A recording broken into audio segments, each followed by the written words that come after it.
All right, you want to get started? Yeah. All right. John Burke, thank you so much for being here. Hey, Justin, it's great to be on your show. Well, we're glad to have you. A couple of years ago, I was talking to Eric Huffman in Houston, Oh, yeah. and I started listening to his show, the Maybe God Pod, and he had this guy, John Burke, on the show, and they were talking about near death experiences. And I had been researching near death experiences myself, just on a personal level, for a little while. And I loved your first book, Imagine Heaven, because I was able to give that to my parents, my grandmother. Um, it was the first time I had seen somebody start to reconcile faith and this kind of new study in science. And Mm. so I guess I want to start out just asking you what got you interested and involved in this kind of research. Well, it really is it's kind of how I came to faith. So I was agnostic. I was an engineer by trade, so that's the way my mind thinks. I studied engineering, think that way. So I'm always like, well, how do you know? And where's the evidence? And yeah, well, I mean, how do you know people aren't just making this God stuff up? And, Jesus, I mean, he was a man, right? Like legends develop. That was kind of where I was at. And my dad was dying of cancer, and someone gave him the book that was the very first research on near death experiences, coined the term near death experience. But you're talking about when people clinically die, when their heart stops beating, they have no brain waves, for various reasons, and yet they claim that they are more alive than they've ever been, in a place more real than this ever was, and many of them encountering this God of light and love who is personal and knows them, and they never want to leave his presence. So it's like all these things. But I read this, I saw the book on my dad's nightstand and just started thumbing through it. And I read the whole thing in one night, and I said, oh my gosh, this could be evidence. Like, this could be actual evidence that this afterlife, God, Jesus stuff is real, because of how many were talking about that. And so I didn't come to faith right then. It just opened me up. And so I started reading the Bible. I started looking into other religions and trying to understand. And if you read my books, I'm always trying to figure out how things fit together. That's kind of just the way God wired me. So I ended up, for the last 35 plus years, studying well over 1,000, it's probably closer to 1,500 near death experiences. I've interviewed people personally all over the globe, who have had these. And during that time, I went from a career in engineering to becoming a pastor, actually, for skeptics. So we started a church for skeptics. We started a church for people like me. And the reason was, and it turns out there are a lot of them. There are a Yeah, lot of yeah. us out there. And what's really cool, Justin, is that just like when I was able to find a place where I could wrestle with my questions and not just be dismissed, but a place and the ability to think it through, I did find answers, and I found evidence that to me is just overwhelming. And that's what I've tried to put into these books. Not only the evidence of what turns out to be millions of near death experiences, because there are millions of them all around the globe, but also how they align with what I try to show, that God didn't just show up in our age of near death experience. And I'm trying to show the same God who has been revealing himself throughout history and put other ways of other evidences, uh, also aligns incredibly with what people are experiencing in these near death experiences all over the world. That's a great segue. I'm going to save my thoughts on deconstruction and how important these conversations are for later. But in terms of NDEs, and we know they happen in like all cultures. I mean, kind of all over the world, and there is a lot of cultural differences between what some people see, right? and what they experience. And in your new book, um, it seems like you feel that these experiences are all pointing back to the same God. And so could you talk about that a little bit? Yeah. Well, first, let me say, I think it's important to understand what a near death experience is and what it isn't, because I try to differentiate what people report from how they interpret what they report, and that's really important because the two can be very different. Um, and I'll explain. But I've come to believe that a near death experience is not crossing over into either eternal life or eternal death. I think it's something in between. And the reason I say that is one of the commonalities that I found, in Imagine Heaven, I write about these commonalities all across the globe. And there are about 40 of them. I don't list all 40, but all 40 are in there. And you can see how it aligns with the expectations that we see in scripture, but also how overlappingly people see these things. One of them, of course, one of them is leaving their body. They have a spiritual body. They have not five senses, more like 50 senses. They travel through a tunnel, or sometimes it's just like boom, out through outer space, but they're in another dimension of reality. And I like to point that out. But one of the commonalities is they come to, oftentimes they see beauty, this beautiful place they call heaven or paradise. Um, they come to what they call a border or a boundary that they say they intuitively knew they couldn't cross over that and then come back to earth. And I think that's an interpretive key. I think that's very important because whatever this near death experience is, they're seeing things. Some of them are seeing heaven, some of them see a hellish place, some of them see both. Some experience God, some don't. So not all of them experience all of the same elements, but what they all commonly say is they did come back. So they didn't cross over fully. So I don't think these can tell us, well, what happens when you cross over that border or boundary? So I think a near death experience, I liken it to, it's like I could go to Buckingham Palace and visit and see the place and enjoy it, but that doesn't mean the royal family is ready to adopt me and have me move in as part of the family forever. And I think that's what a near death experience is as well. It is evidence of the reality of the existence of our consciousness beyond this life after the brainwaves cease, that we do have a soul that lives on, that there is a unity that people experience to the reality beyond, but there's also a separateness, and that there is a God.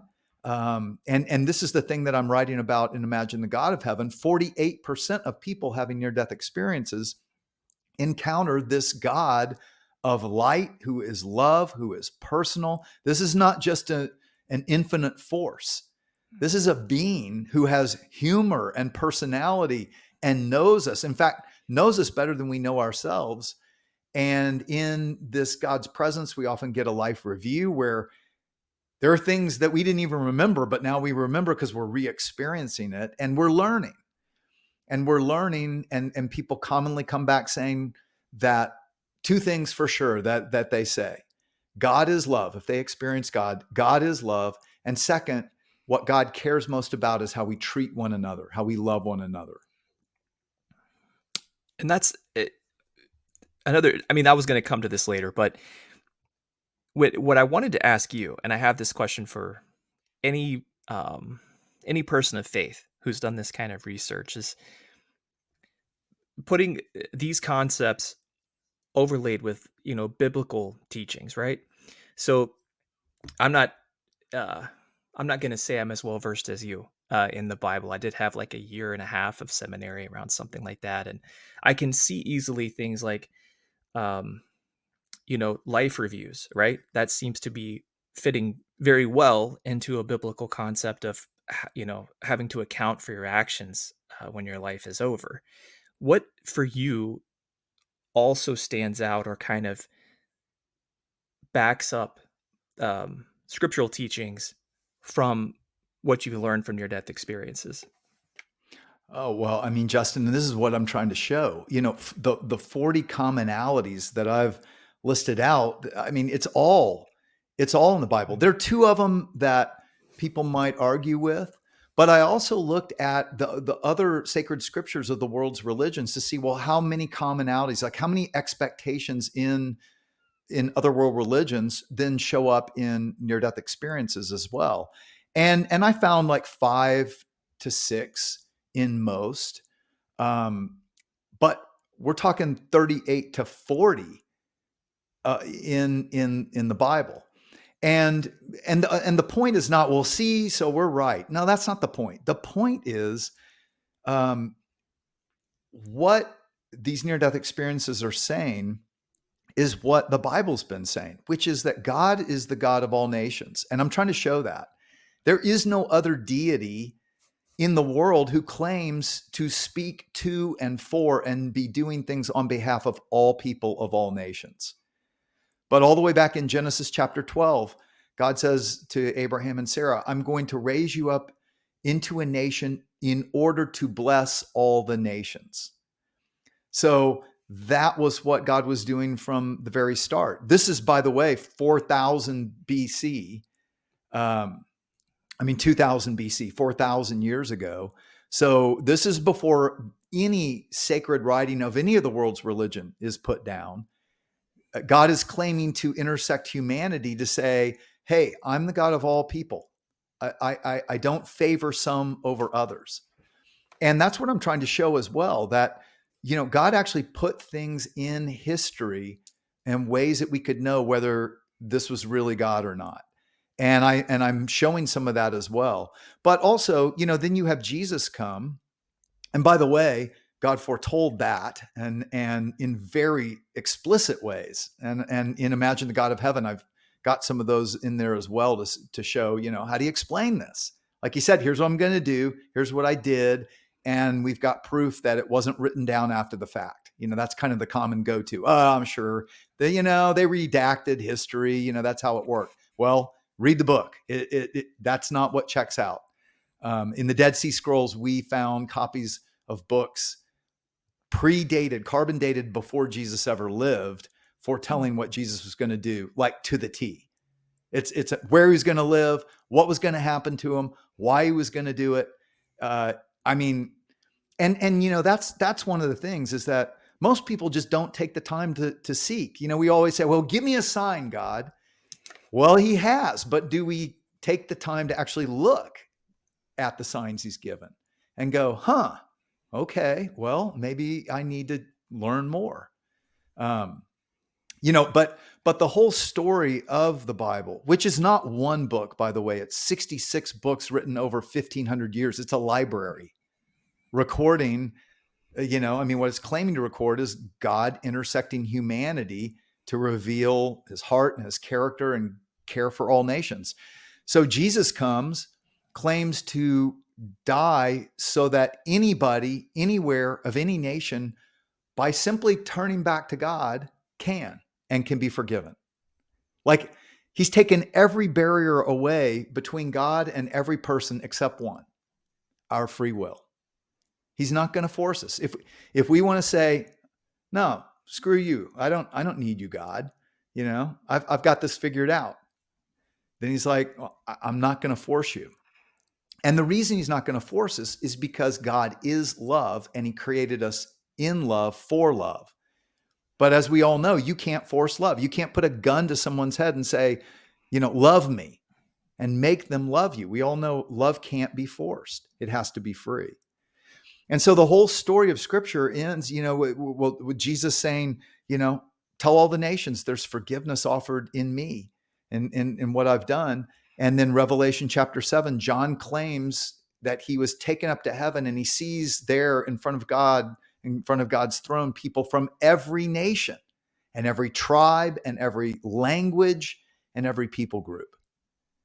So this is what I'm trying to show is that what near-death experiencers all around the world are saying is that God is just giving testimony to this great story of his love for all people that he's always had.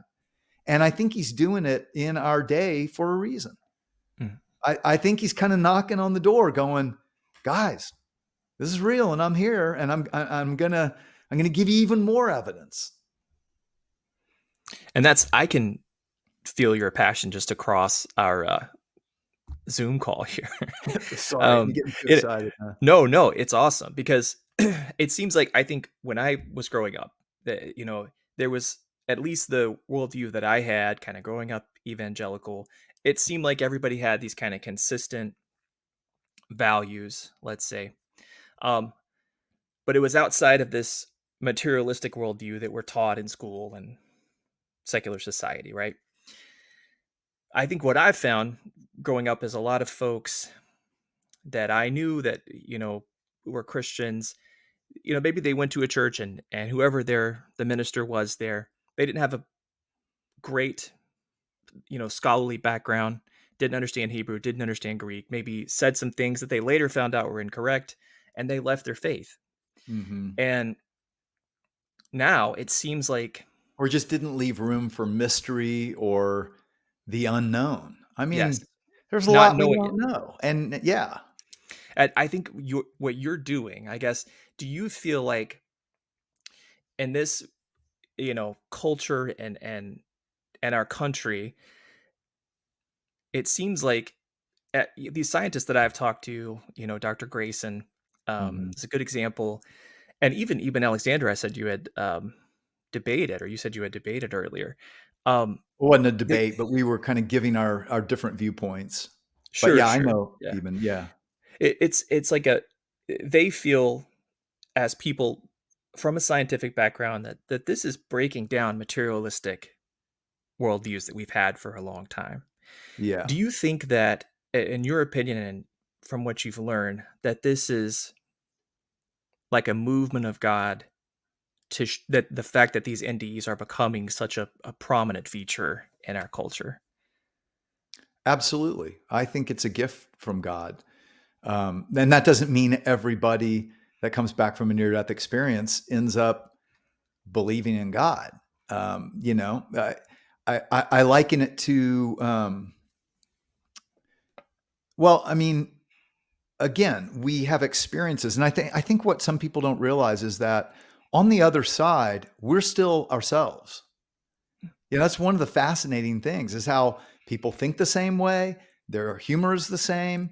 They argue sometimes with God, just like they would with their mom or their dad or something, um, and so that also means that our free will, we can come back and we can either choose to seek to know and discover this God of light and love that we experienced, or we can come back and we can just get caught up in our own stuff, or want to you know discover the ultimate reality and be the one to unveil the new science and forget all about God, which to me I don't understand because of how many people I've interviewed and what they say about the overwhelming um, wonder of being in the presence of this being who is the love you've always wanted, who is the best friend you didn't realize you always had. Because this I'm going to call him person, and we don't think of God as a person, but God is personal. He created us. We're not more personal than the thing that created us, right?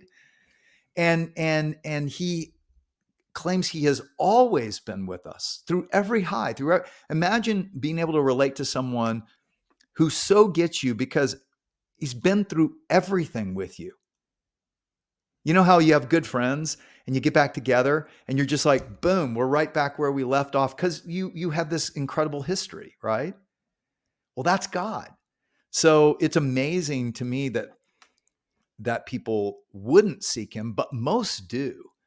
And I mean, I show in Imagine the God of Heaven. I interviewed Santosh, this manufacturing engineer who he grew up Hindu. Um, He thought when you die, either you come back as another living thing or it's just lights out, nothing. But he said that didn't happen. This brilliant God of light comes. He knew it was a divine light. He takes him and he describes, and what's crazy is this Hindu man describes the holy city of God exactly the way John does in Revelation 21. Thousands of miles, square shape, very high walls, and 12 gates. He said, your eyesight is telescopic, which is a commonality, right? Your eyesight's telescopic. So he could see thousands of miles. He could see all these gates, and he counted them, 12 gates, and angels outside the gates. Well, that's exactly what John writes about in Revelation 21. How and why would this Hindu manufacturing engineer who's never read the Bible see that and describe that? Right? And then he comes. It's a much longer story that I go into the whole thing in Imagine the God of Heaven. But he does come back seeking. And God says, if you seek me with all your heart, you will find me. And he discovered, that the face of this God of light is Jesus. That's what he discovered. Now there are also other Hindus. Chief anesthesiologist at the Bakersfield Heart Hospital is a doctor that I interviewed. He also had a near-death experience, and this was after he didn't believe they were real. He had seen many come back and talk about him, and he thought it was hallucination. And he'd give him a shot of antipsychotic drug, and then he had one, which is fascinating. And it wasn't what he expected in his cultural Hindu understanding of what was going to happen. Uh, and so it goes into all that. But Bibi in Tehran, I interviewed, who dies of a heart attack and sees the same God who says to her, I am he who is. That's how she said it to me, being translated from Farsi. But the translator said, I am he who is. And then boom, she's back in her body. And she's like, who was this God of love that, and she had so much peace, and she starts seeking. Well, she finds out it's the same God who appeared to Moses on Mount Sinai and 3,500 years ago in this brilliant light that didn't burn the bush, right? And said, I am who I am. I am he who is. It's the same basic idea. I'm the eternal one. That is really interesting. I haven't heard that one. I'd heard you talk about the the man who went to heaven, and the idea that the pearly gates weren't pearls in the traditional sense, and that whole story, which was fascinating. No, it's all But it's all otherworldly. Santosh, who was a manufacturing engineer, said to me, it was these beautiful buildings of otherworldly building material. And I thought to myself, how interesting. A manufacturing engineer, he noticed the material. It's yeah, like, yeah. And I heard you talk about the blind NDEs too, which I've found that to be incredibly fascinating. We did a whole episode on just that. But I wanted to ask you, for me, the thing that really got me interested in this topic is the verifiable NDEs. And yeah. that was mind blowing, because I've worked in emergency rooms. I've had people tell me, yeah, I was floating above my body when the doctor was doing surgery, and I'd just be like, hey, we've got a crazy person in room 4, just FYI. And then it started to be a thing where, as I looked into it, people could verify these stories. Um, Yeah. when you meet somebody, and I'm because you get these questions, I'm sure, every day. Uh, what are there a couple that stand out to you in terms of verifiable NDEs that you go, wow, I don't, that's incredible. Well, there are a bunch. There are lots. I write in Imagine the God of Heaven about Pam Reynolds, which I think is one of the more it's pretty hard. I mean, people will always give an alternate explanation, and that's why in in Imagine the God of Heaven, chapter 2 is my 10 points of evidence that convince not only me, but other skeptical medical doctors that this is grounded in our reality. Because there are always alternate explanations. Dr. Jeff Long, who's a friend of mine, he's studied more than I have even, and he's said there are probably about 30 alternate explanations. Um, and he likes to say if there were one good alternate explanation, you wouldn't need 30. But the Mm. fact is, there's not one good one. A lot of them are like, well, maybe it's anoxia, with the brain lacking oxygen. Maybe it's as your brain is dying, it's flooding with endorphins, and this is just the way the brain helps ease our passing. Um, and then they realize, well, that doesn't fit the evidence. Well, maybe it's as the brain is rebooting, these things are happening, to create these pseudo memories. But none of those fit the evidence. So verifiable observations is one of the 10 points that I make. I write about Pam Reynolds. The reason she is so important, I think, is because she was in this deep brain surgery, an aneurysm deep in her brain. So they had to literally do this procedure where they lower her body temperature to 50 degrees Fahrenheit. They drain her of all her blood, no blood in the brain. They put 100 decibel clickers in her ears and tape her eyes shut so there's no stimulus. And the 100 decibel clicker is so on the EEG, they can monitor and see that there's nothing the brain is picking up. The brain is not working, absolutely. But she also couldn't hear with 100 decibel clickers. The reason that's so important is because some people say, well, maybe she's picking up things through her ears or other senses somehow, but that doesn't really make sense of the evidence. Well, Pam finds herself halfway through the surgery, up out of her body. She's in the deepest anesthesia possible. It's about an hour and a half into surgery when Dr. Spetzler, the neurosurgeon, takes out the saw. She'd never seen the saw. When she comes back into her body, she can tell him that the saw actually looked more like an electric toothbrush. And they had this set that looked like her dad's socket set that they took the drill bits out of that drilled through her skull. And as she was coming, and they couldn't find one artery, and a female, they all have masks on and everything, but it was a female voice down by her legs was saying, we can't find it. And she was confused by that because she was like, why are you down by my legs? You're doing surgery on my brain. Well, they were having to do, something intravenously through her legs. And sure enough, there was a female doctor who was down there who said exactly that. When she was coming back into her body, they were playing Hotel California, and they had to shock her not once, but twice to get her back. She describes all of this. And yet there were no brain waves, and her eyes were taped shut, and she couldn't have heard anything through her ears. So that's one. There are many like that. But the thing that convinced me is that there have actually been studies done. Like Dr. Janice Holden did a study of about 100 patients who had near-death experiences, right? And they, each might make 5 or 10 or more observations that could be then verified, yes or no. And what she found is that of all their observations, 92% of their observations that could be verified were 100% accurate, completely accurate. 92% completely accurate.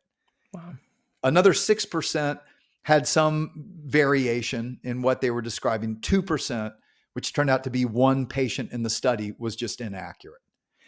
That was compared to a control group of people having heart attacks who didn't claim to have a near-death experience. And they asked them, what do you think happened during your resuscitation? And it was like 20% accurate. It's guesswork. It was like what they saw in ER. So that's one of 10 points of evidence that convinced me this is grounded in reality. The simplest, Occam's razor is a scientific principle that says, with with many different possible explanations, go with the simplest one that makes the most sense of the data. And the simplest one is what every near-death experiencer says. I left my body, but I was still alive. I have a soul that lived on afterwards, and I was more alive than ever. That's the simplest explanation. And it actually fits what history has told us, what religious history Mm. and theological history has told us as well. A couple other ones, like you said, blind people report things that they shouldn't have been able to see. They report the same things, seeing the same things in their near-death experience. But I like to point out they also report things of heaven that they wouldn't have heard on earth, like about light. So on earth, a blind person would hear that light shines on things, right? And yet, what near death experiencers consistently report and what blind people report, like Brad, this one guy, blind from birth, and now he's still blind. But in his near death experience, he's walking up through this beautiful field of tall grass and palm trees and just beauty, and coming up to this high wall, which I think was the city of God because of what he described. Gemstones on the walls and light that's like soaking in everything, and light's coming out of the grass and coming out of the trees, and they describe even light coming out of the people. Well, that's fascinating because that's consistent with what other near-death experiencers say. It's Mm. also exactly what the Jewish prophet Isaiah wrote in 780 BC, that in heaven there is no sun or moon, for God is its light. And then in Revelation 21, Jesus' disciple John writes, there's no sun or moon in heaven. The glory of God is its light. And the Lamb, Jesus, is its lamp, and the nations will walk in that light. And interestingly, what blind people and other sighted people who have near death experiences say is that the light is not like our light. It's palpable, it's love and life and light all together coming out of everything. And it makes everything so beautiful and so vivid. But I mean, how in the world would a blind person ever get that idea?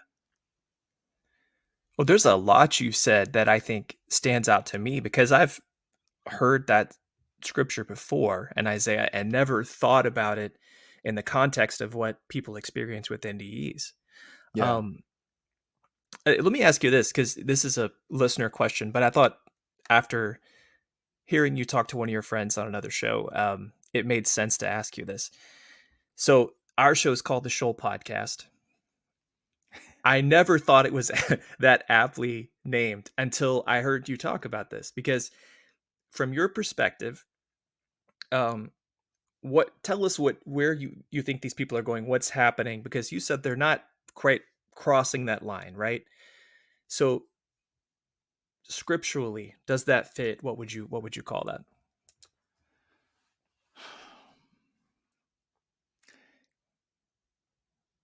I don't know. I mean, yeah. Is it Sheol? Is that the Jewish, the ancient Jewish idea of Sheol? It's kind of like a waiting or a holding place or some.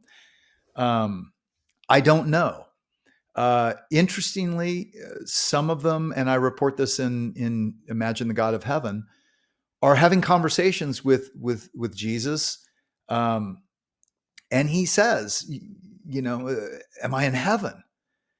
And he's like, "No, no, you're not there yet. We came out to meet you, um, and you haven't completely died yet.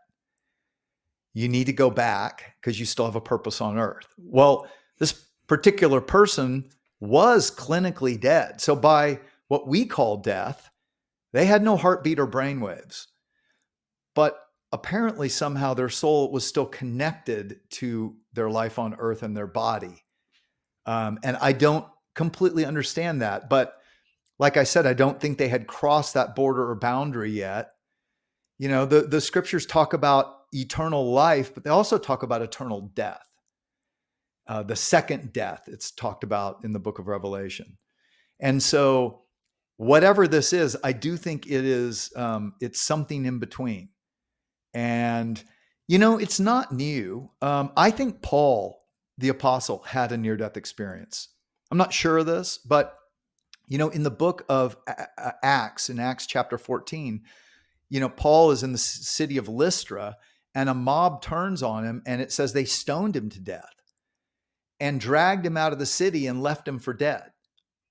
And as his friends are gathered around praying for him, he gets up and he says in 2 Corinthians 12, in a different book that he wrote later, he says, 14 years ago, whether I was in my body or out of my body, I don't know. Only God knows. But I was taken up to the third heaven. I saw paradise and I heard and saw things inexpressible, some things that no one is allowed to tell. And so then Paul writes about all these things that near death experiencers also confirm. And so I kind of wonder if, when he was stoned to death in Lystra, he didn't have a near death experience of his own. Plato writes about a near death experience that a soldier had back in ancient Greece. We know Jesus rose Lazarus from the dead. He brought him back. Jairus' daughter, same thing. So it's not. I report in Imagine the God of Heaven on this woman Rebecca from 1898 who had this intense near-death experience that she wrote about, and it aligns with all the ones today. So this isn't new, but what it is I do think with modern medical resuscitation and with our global communication, we're now able to hear about a lot of them. I could have never written these books even 20 years ago. Hmm. I couldn't have written Imagine the God of Heaven even 5 years ago because I interviewed all these people on Zoom. I wouldn't have probably been able to fly all around the world and find all these people. That's Yeah. I have so many more questions. I'm gonna I'm gonna move forward a little bit so I don't take up too much of your time. But you dared to say in this new book that God has a sense of humor sometimes. Can you talk about that? Yeah, what I'm trying to do is help people realize, all of us put God in a box. We're finite and God's not finite. And so we put him in this box, and we have to realize the mystery of God is beyond our box, whatever that box might be. Um, and on one side of that box, maybe you don't realize how beautiful, we don't use that word for God, beautiful, mysterious, powerful, sovereign, all those big Bible words too, and how you can trust him. But on the other side, a lot of people, and I include Christians in this too, don't realize how relatable and personable and even funny, enjoyable God is. I mean, it's kind of, whoa, wait, that's blasphemy. Yeah. But what I'm trying to show is how many near-death experiencers say that, but also that that's exactly what God has been revealing about himself. One of the last things Jesus said, well, first of all, one of the things that God had the nation of Israel do is 7 times a year, they were supposed to all come together and have a national party.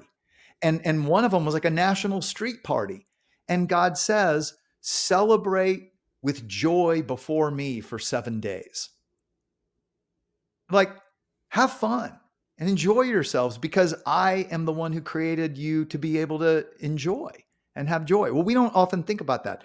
Jesus last night on earth, John chapter 15, he says, I tell you these things so that my joy will be in you and your joy will overflow.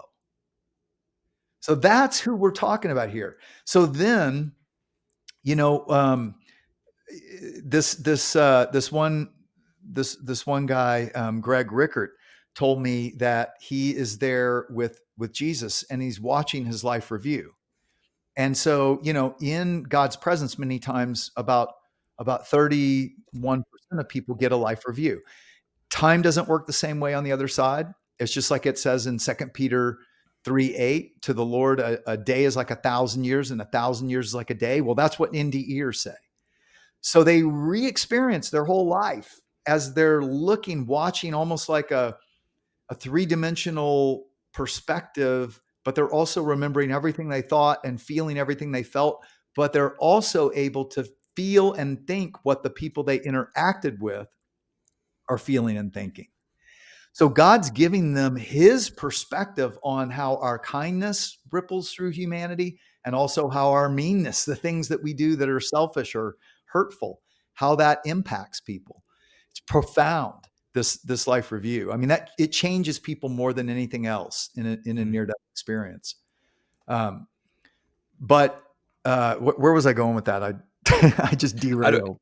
I don't know, but I'm gonna jump in because that's what I was gonna ask you about next. Because I have a friend who's a also a seminary background, and he said, I wish that on your show you would emphasize, because a big point to us is that this materialistic worldview, it doesn't hold water really with what we're seeing in NDEs. And the life review, the fact that because a result of this materialistic worldview is that nothing I do matters, right? There's no consequence. And if there is, it's temporary. It doesn't matter. But then people have these life reviews where they feel the experience of what they've done to other people. And so that says that everything that we do does matter. There is a lot of significance to our decisions. Oh Go ahead. I yeah. do. Yeah, and what people consistently say, if they have been in the presence of God and had a life review, is they say God is love, and what matters most to God is how we treat one another, how we love one another. And you know what's interesting, Justin, is that um, many people and Christians too said, well, this is not biblical, because in the presence of God, when people are getting a life review, they say God was not judging me. I was judging myself. I Mm, was harsh on myself. I knew the rights and the wrongs, but God was just loving me and supporting me and trying to help me understand, my life.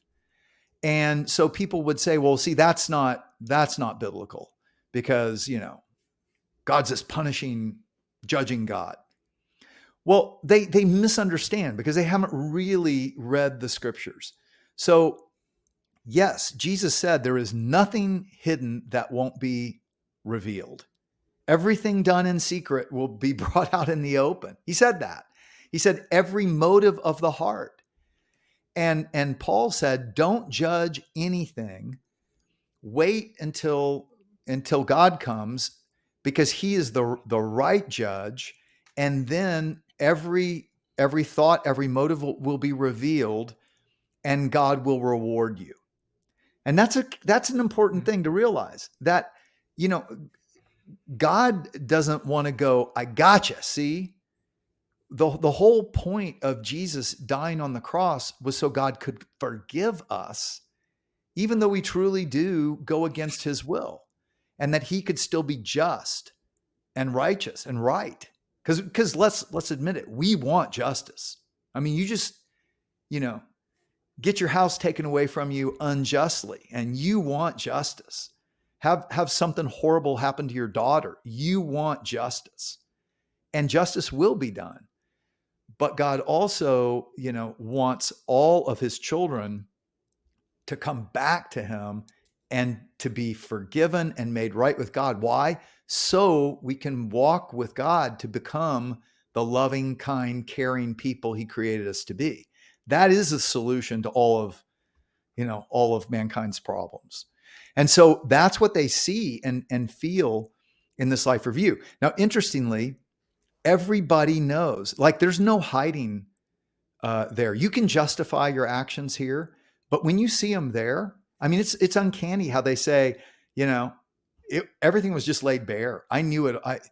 Dr. Mary Neal, the spine surgeon, she said, my life was laid bare, the good and the bad. There's no arguing, and like I said, many say I was judging myself, and many are very harsh on themselves. Well, interestingly, what Jesus said is he said, by your own words will you be acquitted, by your own words will you be condemned. Well, that's exactly what near death experiencers experience. And they say, God wasn't condemning me, God was loving me. Well, God is love.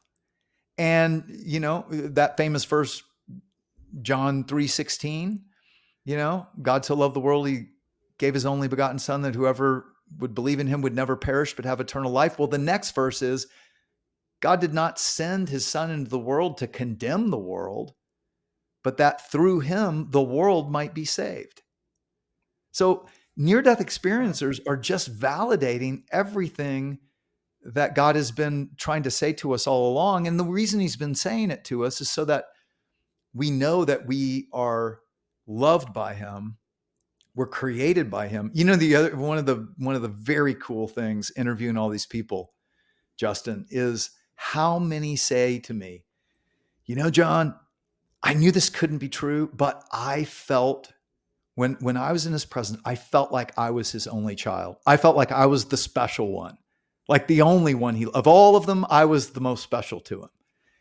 And one guy, Dean Braxton, said, he said, and so then I thought about my wife and I realized, oh, he thinks that about her and everyone he thought about. Um, and I think God just wants us to know him Mm. and to be secure in that relationship. And so that we can become, like I said, more loving, kind, caring, compassionate, other-centered people. Well, that's I mean, that's a fantastic breakdown. Again, I one of the reasons I wanted to talk to you was being able to tie scripture to these stories. And I mean, I feel like we've heard a lot. I definitely want people to check out your book.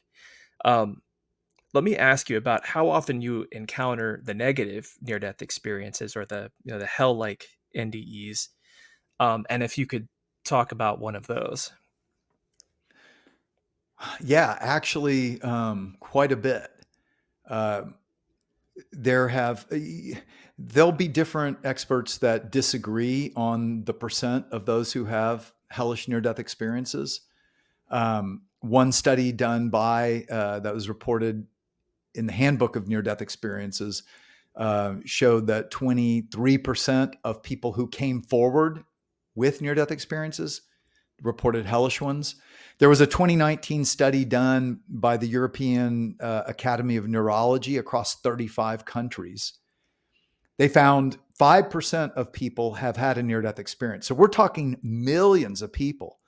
But interestingly, they also reported an even higher statistic of hellish or troubling near-death experiences. Now, I'm not totally sure. They included, they actually said 10% of people had near-death experiences.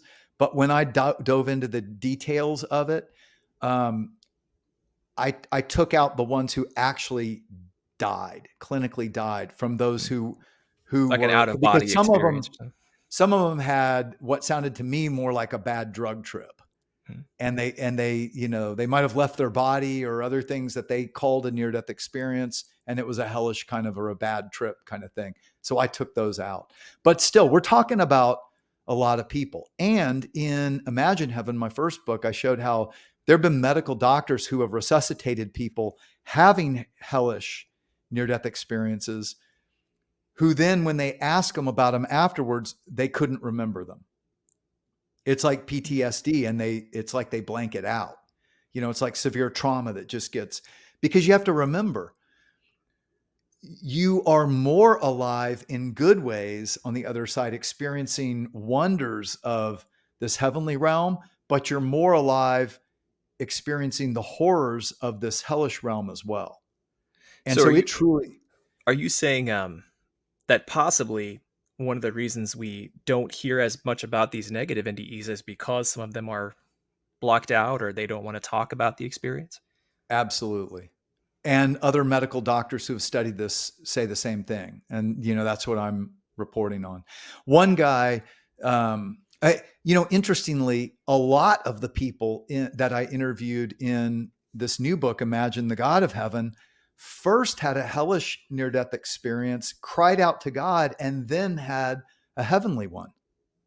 And we're talking, you know, Hindus and Muslims. I interviewed this. He's just a wonderful man, Swadik, in Rwanda.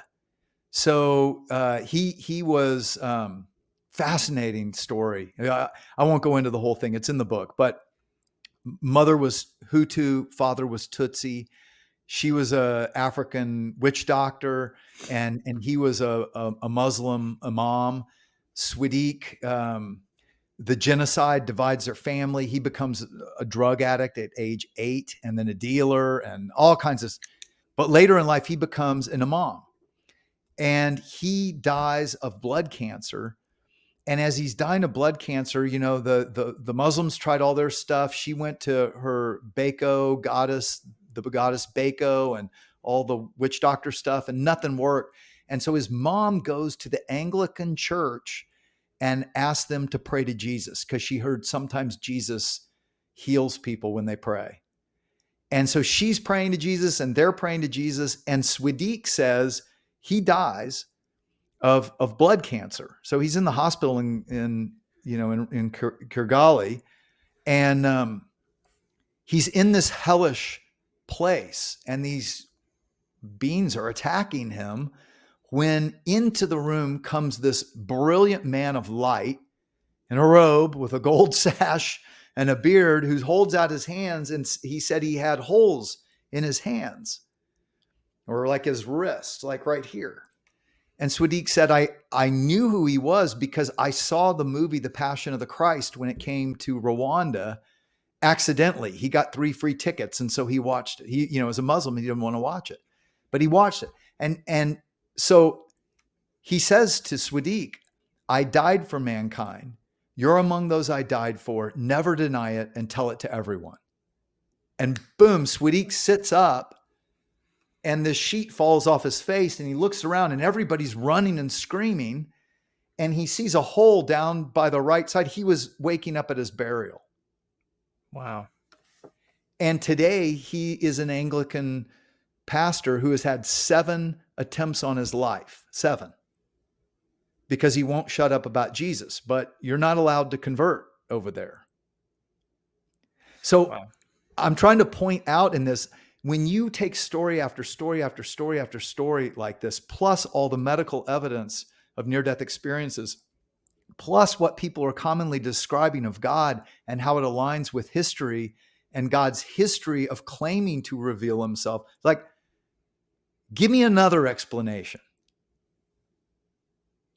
But I think it's the reality of God saying, hey, I'm here. I care about you. Just turn to me. Yeah, we spoke to Steve Kang. Have you spoken to him? Oh yeah, I love Steve. Yeah, and Steve, I love Steve too.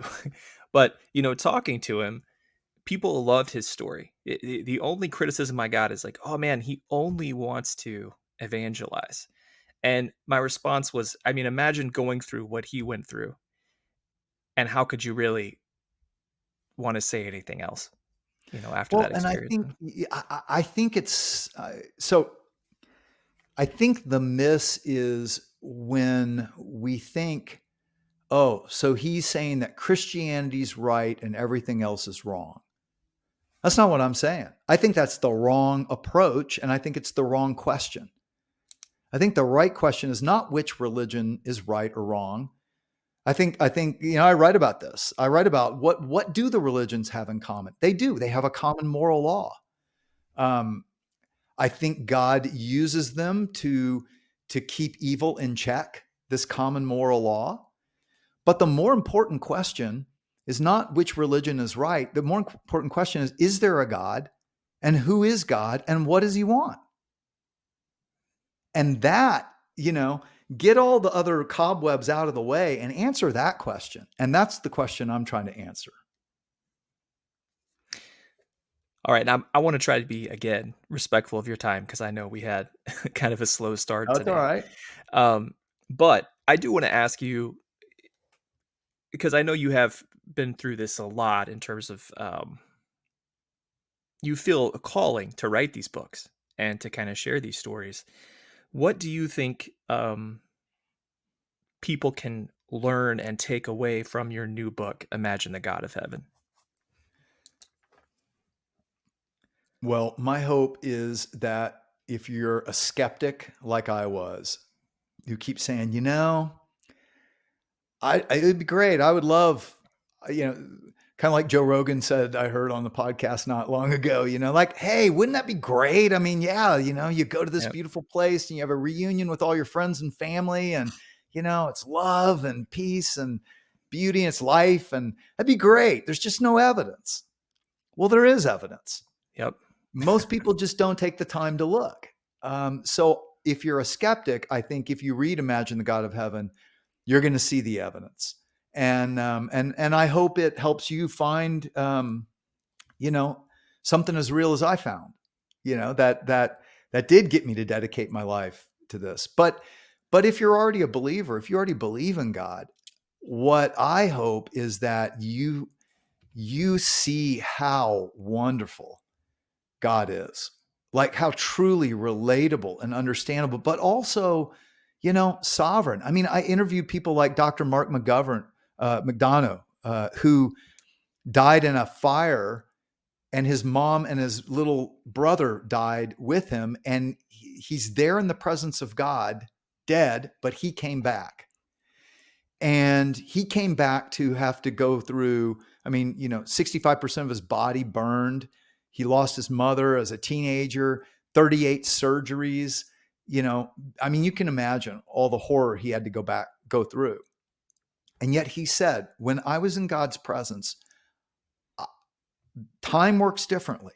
And he said, I saw his plan. And all I could say is, oh, yes, of course. Like that makes so much sense. Like, it's so good. It's so right. And, and God says to him, you're going to go back because you still have a purpose on earth, and it's going to be challenging, but we're going to do it together. And he did go through a lot, but to hear his perspective, and then many others who have suffered intensely, but they had near death experiences, and they have a perspective from beyond our temporal, one linear dimension of time.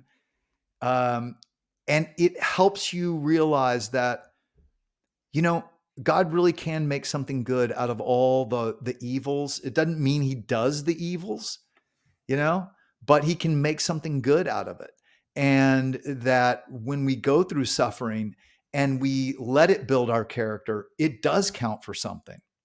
And it doesn't just count in this life, it counts in who we're becoming, which is continuous into the next life. And we don't just change in an instant. We're still ourselves.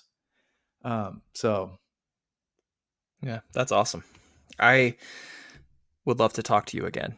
Um, I appreciate I'd your be glad time to. today. Let me ask you this. Can people pre-order the book? When is the book coming out? Oh, it's out. So It's Imagine the out. God Okay. of Heaven is out everywhere. Imagine Heaven, of course, has been out for a long time. So they're both out. And you can go to the website, imaginethegodofheaven.com, if you want to see more stuff. And the books are available wherever books are sold. All right. Well, we'll have it at the bottom of the page for the show and the show notes, and then also on our YouTube channel. But I really, really appreciate your time. I think it was well worth it, John. I think our viewers and our listeners are going to absolutely love this episode. So thank you so much. Well, thanks for having me on, Justin.